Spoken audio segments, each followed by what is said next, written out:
दोस्तों, समस्या जीवन का हिस्सा है, लेकिन परेशानियों से पार पाना व्यक्ति के हाथ में है। बुरे वक्त में व्यक्ति को कैसा व्यवहार करना चाहिए, आइए जानते हैं, ताकि सफलता स्वयं आपके कदमों में हो। बहुत समय पहले की बात है। एक गांव में एक गरीब किसान अपने परिवार के साथ रहता था। उसकी एक ही बेटी थी। वह बहुत सुंदर थी। गरीब किसान ने गांव के जमींदार से कर्ज लिया हुआ था, किंतु गरीबी के कारण वह कर्ज वापस नहीं कर पा रहा था। जमींदार जब भी उस पर कर्ज वापस करने का दबाव बनाता, वह कुछ समय की मोहलत मांग लेता। ऐसे ही कई वर्ष बीत गए। एक दिन जमींदार की दृष्टि किसान की सुंदर पुत्री पर पड़ी, जो युवा हो चुकी थी। किसान की बेटी को देख जमींदार उस पर मोहित हो गया। वह किसान के पास गया और बोला, मैं तुम्हारा पूरा कर्ज माफ कर दूंगा अगर तुम अपनी बेटी का विवाह मेरे साथ कर दो। जमींदार के विवाह प्रस्ताव से किसान और उसकी बेटी हैरान रह गए। जमींदार अधेड़ उम्र का कुरूप व्यक्ति था। किसान ने अपनी सुंदर बेटी का विवाह उससे करने से इनकार कर दिया। किसान की इनकार सुनकर जमींदार बौखला गया और तुरंत अपने कर्ज के पैसे मांगने लगा। किसान के पास पैसे नहीं थे। उसने मोहलत मांगी, लेकिन जमींदार ने मना कर दिया और उसे जेल पहुंचाने की धमकी देने लगा। अंत में दोनों का मसला गांव की पंचायत में पहुंचा।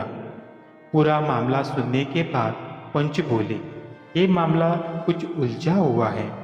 किसान तो कई वर्षों से कर्ज चुका नहीं पा रहा और उसकी स्थिति को देखते हुए लगता नहीं कि वह कर्ज चुका पाएगा। बेटी का विवाह वह जमींदार से करना नहीं चाहता।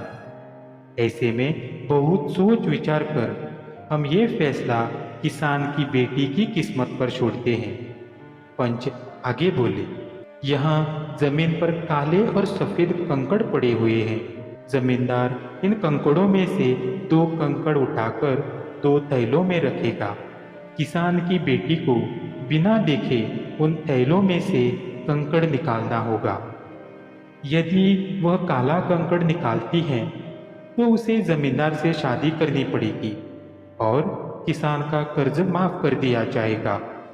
यदि वह सफेद कंकड़ निकालती है तो उसे जमींदार से शादी नहीं करनी पड़ेगी और किसान का कर्ज भी माफ कर दिया जाएगा।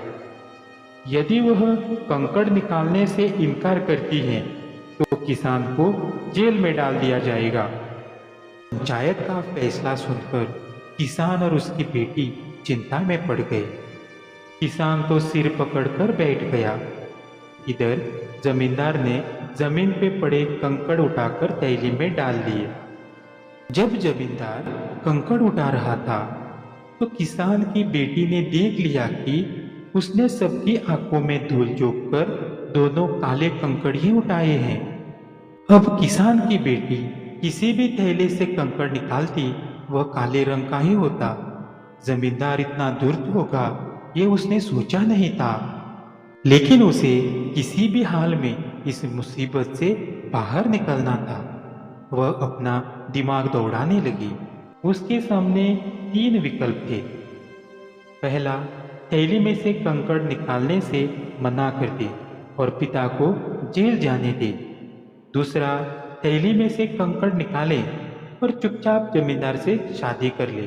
तीसरा, पंचों को जमींदार की दुर्दशा के बारे में बता दे। तीसरा विकल्प उसे ठीक लगा, लेकिन पंचों को बताने पर भी इस मुसीबत से छुटकारा नहीं मिलता। पंच जमींदार से कंकड़ बदलवा लेते और अंत में निर्णय उसकी किस्मत पर ही निर्भर करता। वह ऐसा उपाय सोचने लगी जिससे उसे पंचों को कुछ कहना भी ना पड़े और वह जमींदार से शादी करने से भी बच जाए। एक उपाय उसके दिमाग में आ ही गया। वह आगे बढ़ी और जमींदार की थैली में से एक कंकड़ निकाला, लेकिन उसे देखे बिना ही जमीन में गिरा दिया। जमीन में गिरकर वह कंकड़ अन्य कंकड़ों में जा मिला। किसान की बेटी पंचों को देखकर जानबूझकर परेशान होने का नाटक करने लगी। हाय, ये क्या हो गया? कंकड़ का रंग तो मैं देख ही नहीं पाई और वह मेरे हाथों से नीचे गिर गया। अब मैं क्या करूं? यह सुनकर एक पंच बोला, कोई बात नहीं, तुमने जो कंकड़ निकाला था अब उसे पहुंचाना संभव नहीं है। ऐसा करो, जमींदार के दूसरे थैले में से कंकड़ निकालो। वह जिस रंग का हुआ उसके विपरीत रंग का कंकड़ ही तुमने पहले निकाला होगा। सभी पंच इस बात से सहमत हो गए। इधर ये सुनकर जमींदार के होश उड़ गए, लेकिन अब वह क्या करता? पासा पलट चुका था, वह चुपचाप ही रहा।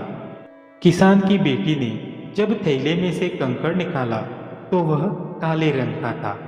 सबने मान लिया कि पहले उसने सफेद कंकड़ ही निकाला था। इस तरह वह जमींदार से शादी करने से बची और उसके पिता का कर्ज भी माफ हो गया। दोस्तों, इस कहानी से हमें यह सीख मिलती है कि मुसीबत के समय समझदारी से काम लेना चाहिए।